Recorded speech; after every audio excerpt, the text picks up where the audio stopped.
జలచరములన్నిటిలోని వీటిని మీరు తినవచ్చును. అవి సముద్రంలోనేమి, నదులలోనేమి, అవి నదుల్లో ఉండే వాటినేమి, ఏ నేలలోనేమి, వేటికి రెక్కలు పొలుసులు ఉండును.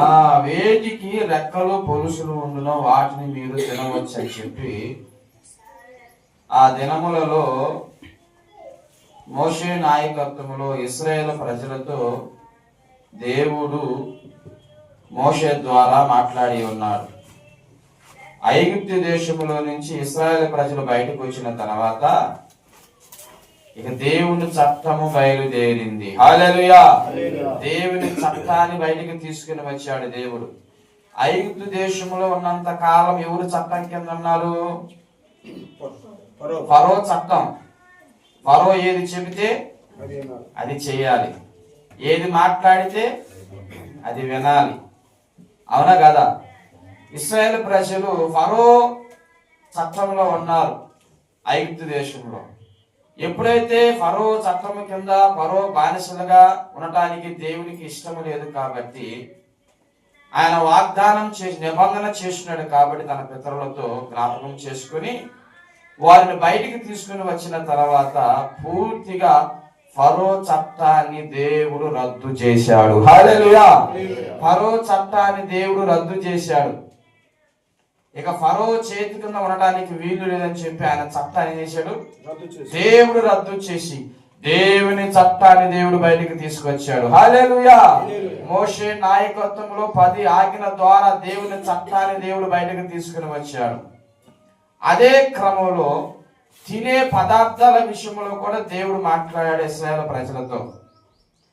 ఇక్కడికి వచ్చేలకి లేవియాకాండం 11వ అధ్యాయం 9వ వచనంలో మనం చూస్తే జలచరములన్నిటిలో వీటిని తినవచ్చును, సముద్రములోనేమి, నేలలోనేమి, నదులలోనేమి,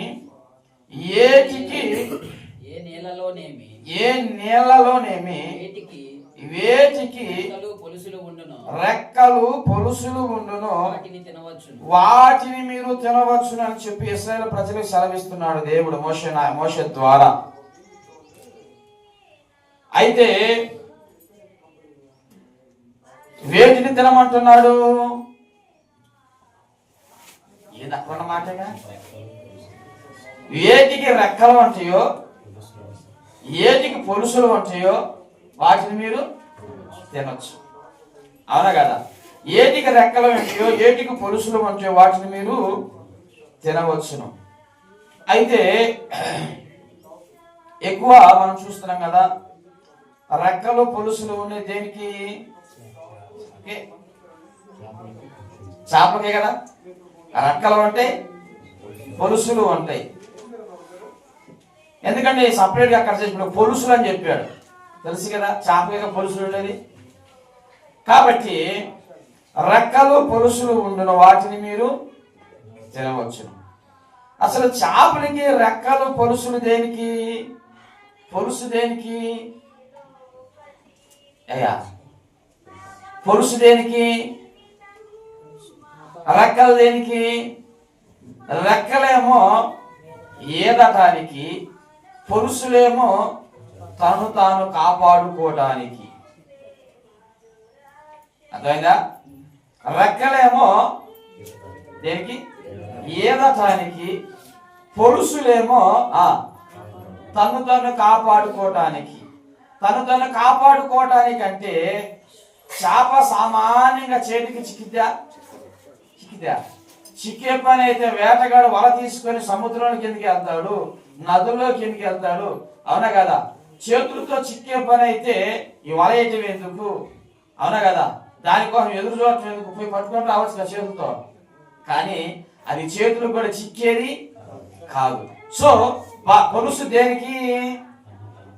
తను తాను కాపాడుకోవటానికి, అనగా తను భద్రంగా ఉండడానికి. రెక్కలు దేనికి?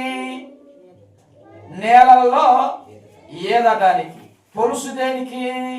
భద్రంగా తన్ను తాను కాపాడుకోవటానికి, అనగా కాపుదల కోసము. దేవుడు వాటికి ఆ కృపను అనుగ్రహించాడు. అయితే తినే పదార్థము, ఆ తినే వాటి విషయంలోకి వచ్చేది వీటిని మాత్రం మీరు తినాలి. ఆధ్యాత్మికంగా మనము ఈ రెక్కలు, ఈ భద్రత, ఈ చాప విశ్వాసికి పోలికగా కనబడుతుంది. మీకు అర్థమవుతుందా? అర్థమవుతుందో? ఈ చాప ఎవరికి పోలికగా ఉంది? విశ్వాసికి పోలికగా కనబడుతుంది. దేవుని కుమారులకు పోలికగా కనబడుతుంది. కాబట్టి పొలుసు ఉండాలి, రెక్కలు కూడా ఉండాలి. పొలుసు బురదంతుకోకుండా, ముళ్ళు గుచ్చుకోకుండా, ఇలాగ వేటగానికి చిక్కకుండా ఉండటానికి పొలుసు ఎంతో ఉపయోగము పడుతుంది. అలాగే మన ఆత్మీయ జీవితంలో కూడా విశ్వాసికి సాదృశ్యంగా కనబడుతున్నాము కాబట్టి,